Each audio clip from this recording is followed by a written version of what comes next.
पिछले वीडियो में हमने देखा था कि सब्सिडियरी बुक्स कौन कौन सी हैं, क्यों रखी जाती हैं। छोटे व्यापारी एक ही खाता बही रखते हैं और उसमें खतौनी करते चले जाते हैं, लेकिन जब बड़ा व्यापारी, बड़ा व्यवसायी है तो उसको उन सभी लेन देनों को एक ही खाते में रखना मुश्किल है, खाता बही में रखना। इसलिए वो अलग अलग बुक्स मेंटेन करके रखता है जो कि सब्सिडियरी बुक्स कहलाती हैं। अब जो सब्सिडियरी बुक्स थी उनमें हमने देखा था कौन कौन सी बुक्स हैं। Purchase book, sales book, purchase return book, sales return book, petty cash book, cash book, bills receivables, bills payable, purchase return, sales return, ये सभी सब्सिडियरी बुक्स हैं। अब हम आगे देखें कि इन बुक्स के फॉर्मेट कौन कौन से हैं। तो फॉर्मेट ऑफ परचेज बुक, सबसे पहले डेट, फिर नेक्स्ट कॉलम पर्टिकुलर, फिर इनवॉइस नंबर, एलएफ यानी लेजर फोलियो और अमाउंट। ये परचेज बुक का फॉर्मेट है। Double column cash book format, आपको पता है cash book single column, double column और ट्रिपल कॉलम की बनती हैं, 3 कॉलम कैश बुक। तो ये जो आपको फॉर्मेट दिखाया जा रहा है वो फॉर्मेट है आपका double column cash book format. अब इस फॉर्मेट में क्या होगा, सबसे पहले डेबिट पक्ष और क्रेडिट पक्ष के साथ साथ इसमें सबसे पहले डेट का कॉलम होगा, फिर पर्टिकुलर का कॉलम होगा, फिर एलएफ लेज़र फोलियो का कॉलम, डिस्काउंट का कॉलम और अमाउंट का कॉलम। क्रेडिट साइड में भी डेट का column, particular, laser folio, discount and amount. ये है आपकी डबल कॉलम कैश बुक का फॉर्मेट। नेक्स्ट बुक जो है वो है सेल्स बुक। सेल्स बुक्स का आप देखें, books use for recording goods sold on credit. जो कल हमने वीडियो में भी जिक्र किया था कि उधार विक्रय जो हैं वो सेल्स बुक में उनकी एंट्री होगी। अब इसके जो आपका फॉर्मेट है वो क्या है, सबसे पहले डेट का कॉलम, फिर पर्टिकुलर आएगा, then outward invoice number, LF ledger folio and then amount. ये फॉर्मेट है आपका सेल्स बुक्स का। Date, particular, outward invoice number, LF and then amount. Next है आपका बिल्स रिसीवेबल बुक्स या BR. This is used for the purpose of recording the details of bills receivable, the individual accounts of parties from whom bills are received will be credited with the amount in the bills receivable book. जितने भी bills receivables हैं उनकी entry आपको bills receivables books में करनी होंगी। अब इसका क्या है, date, from whom, read, acceptor, date of bills, term, date of maintenance, date of maturity, where payable, amount and last है आपका डिपॉजिटेड नाउ, डिपोज। तो ये आपका कॉलम हो गया बिल्स रिसीवेबल बुक का। अब है परचेज बुक्स। परचेज बुक्स जो हैं उसमें आप देखें कि these are the books use for recording purchases on credit. जितने भी उधार क्रय हैं उनको परचेज बुक में उनकी एंट्री होगी। Things purchased on credit for personal use are not recorded in this book. It also does not record the fixed assets purchased. Fixed assets का इसमें आपको एंट्री नहीं करनी है। अब इसका कॉलम आप इसकी फॉर्मेट देखें, सबसे पहले है डेट, डेट के बाद पर्टिकुलर, पर्टिकुलर के बाद इनवॉइस नंबर, इनवॉइस नंबर के बाद लेजर फोलियो और फिर आपका लास्ट है अमाउंट। नेक्स्ट फॉर्मेट है आपका sales return book, format of sales return book. तो इसमें आप देखेंगे कि जो भी उधार बिक्री का वापसी है उसकी एंट्री इसमें इस सेल्स रिटर्न बुक में की जाएगी।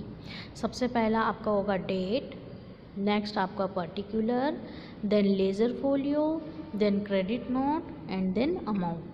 Date, particular, LF, ledger folio, credit note and then amount. Sales books, जो सेल्स बुक्स है आपको पता है सेल्स बुक्स में क्या है। सेल्स बुक्स में books used for recording goods sold on credit, जो उधार बिक्री है, उधार विक्रय हैं, उन लेन देनों का ब्यौरा इस बुक्स में रखा जाएगा। तो वो है डेट। सबसे पहले इसका फॉर्मेट में क्या बनेगा, सबसे पहले डेट का column, then particular, then outward invoice number, then LF, ledger folio and then amount. Date, particular, outward invoice number, LF, ledger folio and amount. Cash book, cash book मैंने आपको बताई कि कैश बुक में एक तो सबसे पहली बात कि जो नकद से संबंधित लेन देन सौदे हैं केवल उन्हीं का ब्यौरा इसके अंदर लिखा जाएगा, उन्हीं सौदों को इसमें दर्ज किया जाएगा, क्योंकि उधार से संबंधित लेन देन तो अलग से खातों में लिखे जा रहे हैं, बुक्स में लिखे जा रहे हैं। तो इस कैश बुक में केवल नकद से संबंधित सौदों को ही दर्ज किया जाएगा। A cash book is specially used for recording all cash receipts and cash payments। इसके टाइप्स कौन कौन से हैं, single column cash book, double column cash book, triple column cash book और पेटी कैश बुक। ये कैश बुक के 4 प्रकार हैं, single column cash book, double column cash book, triple column cash book and then petty cash book. अब needs of subsidiary books क्या है, to avoid repetition, किसी भी प्रकार के रिपीटेशन को ये अवॉइड करता है, क्योंकि इसकी समस्त सौदों की अलग अलग बुक्स बनी हुई हैं तो किसी भी चीज़ के रिपीट होने की गुंजाइश ही नहीं रहती। टू प्रोवाइड इंफॉर्मेशन, हमें सूचना ये बुक्स प्रोवाइड करवाती हैं। To facilitating check system, check system हम इनको चेक कर सकते हैं। टू क्लासीफाई ट्रांजेक्शंस, ट्रांजेक्शंस को क्लासीफाई किया जाता है। टू अवॉइड बल्कि एंड, जो थोक के भाव जो एंट्री है उनसे बचाव होता है। तो ये कुछ आवश्यकताएं हैं जो कि सब्सिडरी बुक्स की ज़रूरत को महसूस करवाती हैं कि इन कारणों से इन बुक्स का होना आवश्यक है।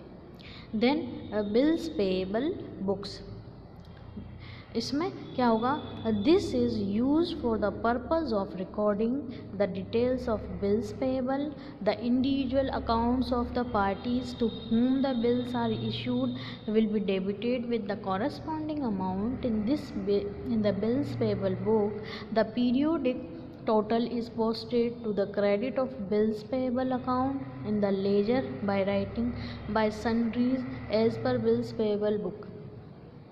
एग्जाम्पल है आपका, पहले सीरियल नंबर है, डेट है, नेम ऑफ ड्रॉअर है, पेई है, डेट ऑफ बिल, आइटम,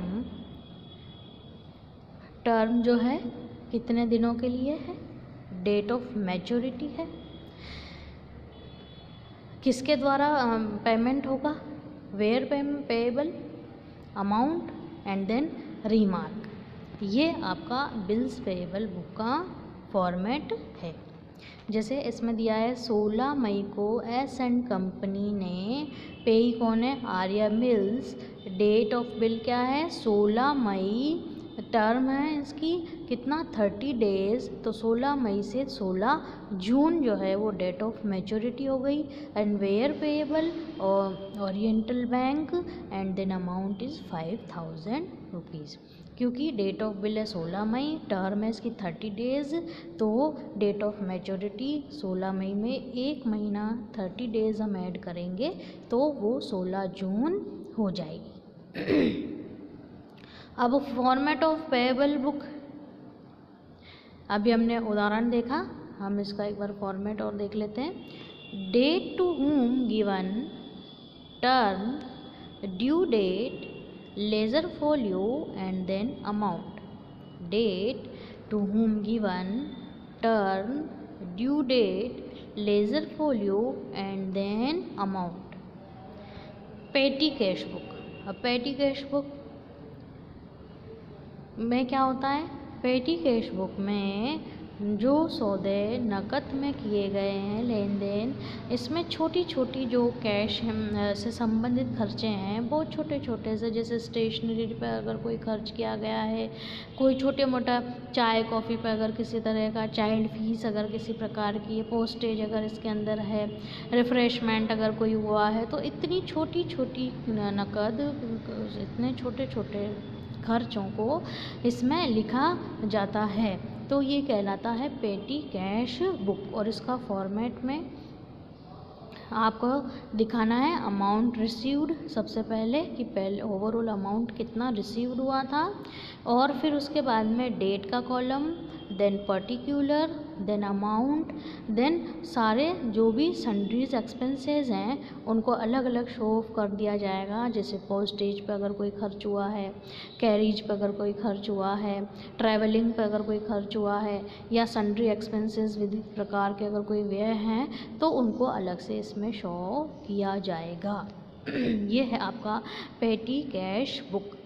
अब format of double column cash book. Double column cash book में क्या होगा? इसमें भी वही डेबिट और क्रेडिट साइड होंगे, और किस तरह से लिखे जाएंगे? सबसे पहले आएगा डेट, डेट के बाद पर्टिकुलर्स, पर्टिकुलर्स के बाद LF ledger folio, then cash, cash के बाद बैंक, बैंक के बाद वापस आपका डेट, डेट के बाद particulars, then ledger folio, cash and bank. जो डबल कॉलम कैश बुक है उसमें दो दो कॉलम बनेंगे, एक तो कैश के लिए और एक बैंक के लिए, कैश के लिए एंड देन बैंक के लिए।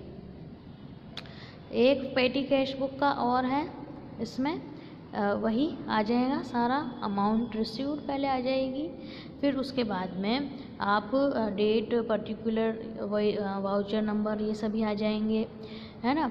और फिर जो खर्चे हैं पोस्टेज पर, कार्टेज पर, रिफ्रेशमेंट पर, मिसलेनियस एक्सपेंसेस अगर कोई हैं, और अगर उसका कोई रिमार्क है तो वो भी इसमें आ जाएगा। तो ये फॉर्मेट हुआ आपका पेटी कैश बुक का।